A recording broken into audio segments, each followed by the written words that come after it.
Hi, so welcome to the induction session for religion, philosophy, and ethics for the A-level course.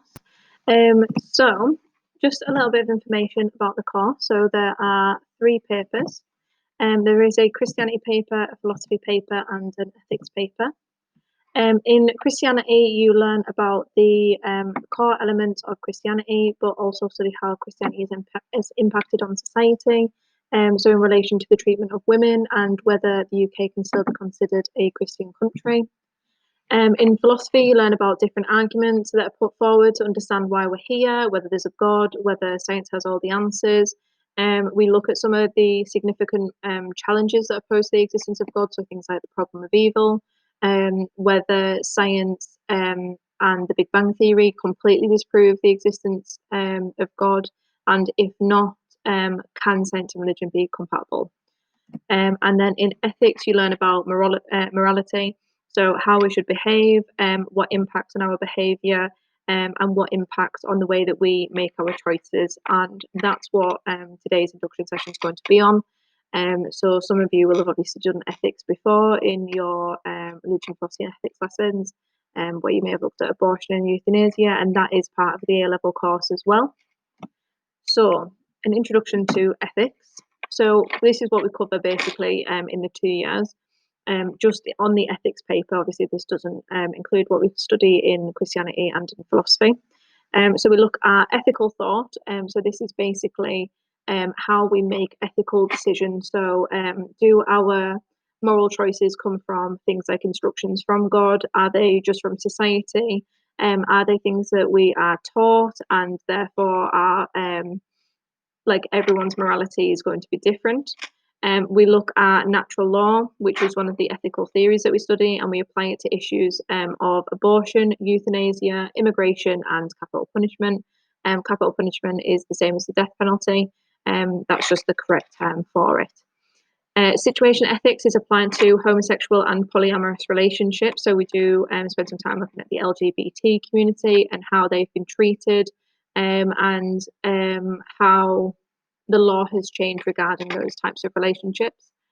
Utilitarianism is applied to animal testing and nuclear deterrence, which is something that we're going to have a look at in this session.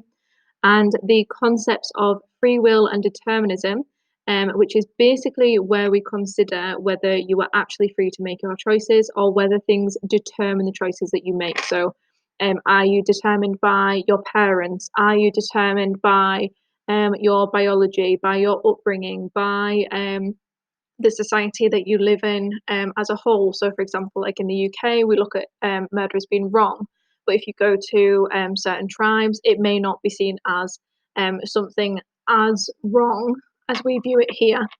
And if we're not free, what implications does that have? So what we mean by that is if you don't make genuine free choices, how can you be held responsible for the actions that you do? So someone who kills several people, like a serial killer, how can they be held responsible for the actions that they do? So this is what we're going to have a look at. You're going to have a look at how moral decisions are made, and you're going to take a closer look at some of the issues that we're going to consider in the course. So the first thing that I would like you to do is have a look at these moral dilemmas. So a madman who has threatened to explode several bombs in crowded areas has been apprehended, so he's been arrested. Unfortunately, he has already planted the bombs and they are scheduled to go off in a short period of time. It is possible that hundreds of people may die. The authorities cannot make him divulge the location of the bombs by conventional methods. He refuses to say anything and requests a lawyer to protect his Fifth Amendment, which is the right against self-incrimination. In exasperation, some high-level officials suggest torture. This would be illegal, of course, but the officials think that nevertheless it's the right thing to do in this desperate situation. So what I'd like you to do is, whoever is playing this, I'd like you to pause the video, and I would like you as a group to discuss whether you agree that this person should be tortured, and whether it would be, so if you agree that they should be tortured, would it be morally justifiable? So would it be acceptable to torture the madman's wife, if that's the only way to make him talk, and then discuss why? Okay, so if you pause the video for 3 or 4 minutes to allow discussion, and then if you take 3 or 4 minutes of feedback for the answers.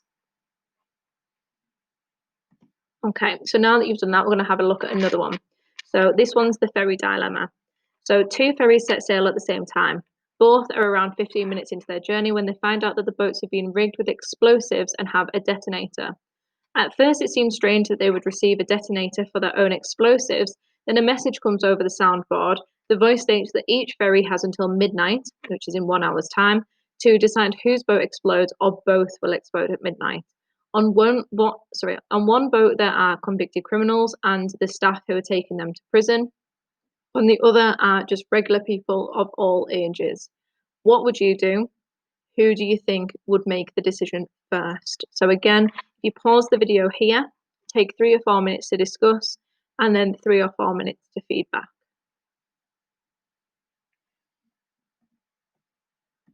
Okay, so final one for now.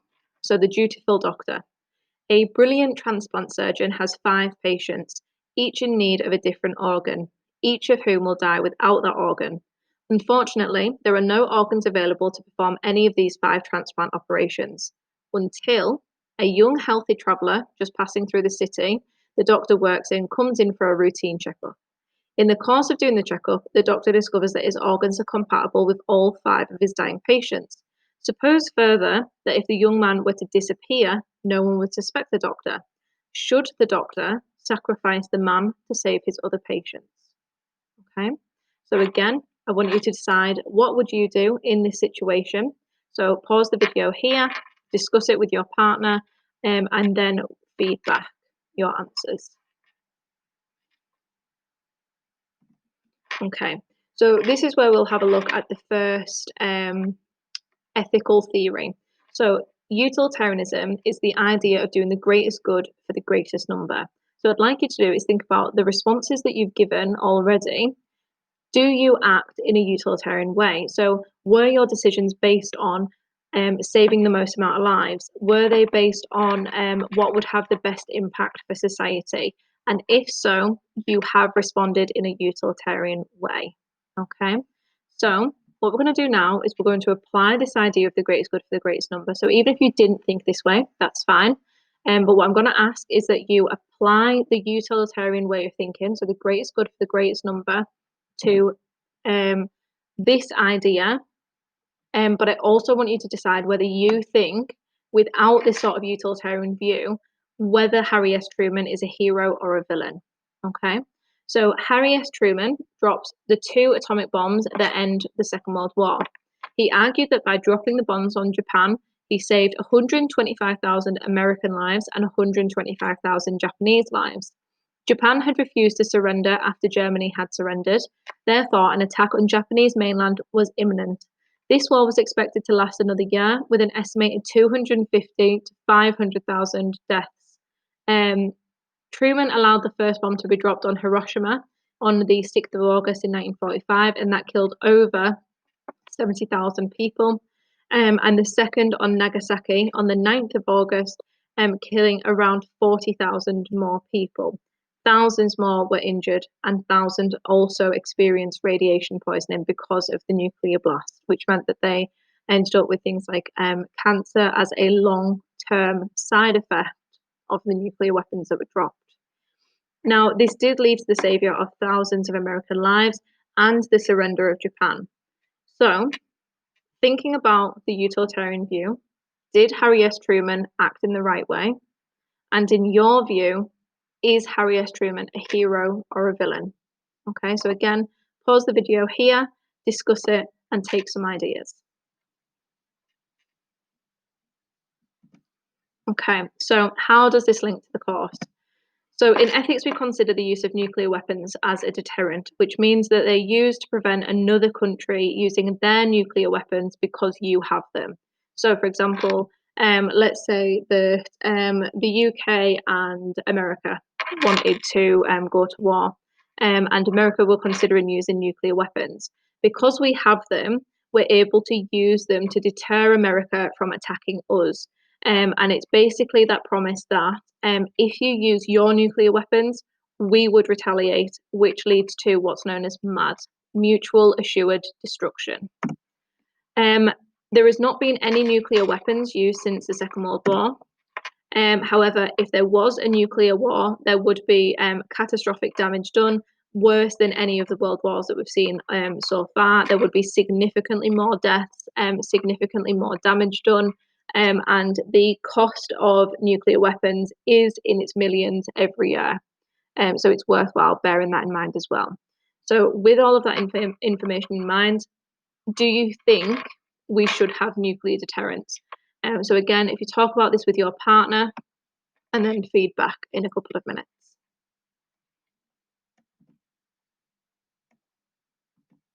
So this is your final task and the longest task. So it's called the hot air balloon dilemma. 15 people go out in a hot air balloon as part of a trip abroad. While overseas, the balloon starts to lose its heat and it's going down. You must remove 5 people from the air balloon to stop the balloon crashing into the sea and killing everyone. So what I'm going to do is I'm going to show you sets of people. Some of them are in pairs. You can choose to separate the pairs. I want you to tell me who you would choose to kill, and you need to explain your reasons behind the choices that you make. So we've got a retired surgeon who is an alcoholic, age 56. A recovered heroin addict who is 4 months pregnant, age 27. A crippled boy, paralysed since birth. He cannot use his hands or do anything for himself, so he must be fed by others, age 8. A man mentally disturbed who carries important government secrets in his head, age 41. A married couple deeply in love, but yet no children, both Irish. He is studying to be a pharmacist, age 24. She is a housewife and helps in a playgroup, age 21. A prostitute, no parents, but she is an excellent nurse, has already saved a drowning child, age 37. An orphan child, age 3. A gay married couple who have no children but are signed up to an adoption agency and are waiting for a child. One works in a shoe shop, the other is self-employed, is a self-employed scaffolder, age 29 and 33. A convicted criminal who is serving community service by flying the hot air balloon. An unemployed asylum seeker who has just escaped Syria and her whole family have been killed, age 19. A Jewish restaurant owner married with 3 children at home, age 40. And a genius who is considered to be the brightest mind of the time and could potentially find the cure for cancer, age 86. So looking through all of those people, who would you get rid of? So you need to choose 5 people to get rid of in order to prevent the hot air balloon from crashing. So again, if the video gets paused here, and then you have time to think about it, take as long as it takes for you to decide which ones you're going to get rid of, and then you'll need to justify your answers.